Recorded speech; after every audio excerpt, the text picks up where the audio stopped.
Aujourd'hui, je vais vous parler de Légion, une série un peu à part dans le Marvel's univers et qui est satellite à l'univers des X-Men. À l'origine de cette série, il y a Noah Hawley, connu pour être le créateur de la série Fargo, qui a été diffusée sur Netflix. Dans Légion, on va suivre David Haller, qui est le fils schizophrène du professeur Xavier. Ce garçon est sujet depuis son adolescence à une maladie mentale. Autant dire que toute sa jeunesse a été ponctuée de séjours en hôpital psychiatrique. Et lors d'une de ses ellipses hors du monde, il rencontre un patient qui lui fait réaliser que les voix qu'il entend et les visions auxquelles il est confronté pourraient se révéler vraies. Cela va complètement bouleverser son univers et celui de nombreuses autres personnes.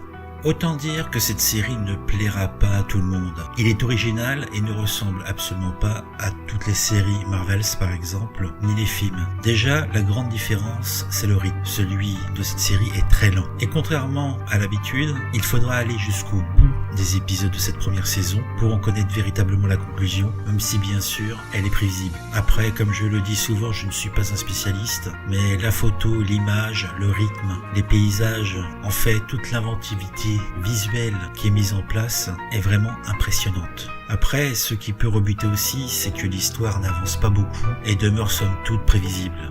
Et c'est seulement lors des 2 derniers épisodes que nous aurons enfin le fin mot sur le roi des ombres. Et si vous aimez les pouvoirs psychiques, vous serez ravis de visionner celui-là du combat final. Tout cela sans spoiler, bien sûr, vous connaissez.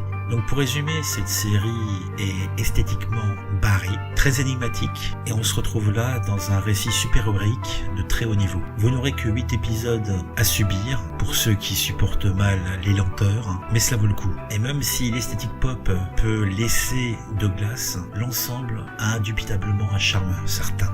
Si cette courte présentation critique vous a plu, vous pouvez mettre un j'aime, partager la vidéo sur les réseaux sociaux, vous abonner à la chaîne et me suivre sur Twitter et Facebook. Je vous dis à bientôt pour une nouvelle présentation critique du Sérivore.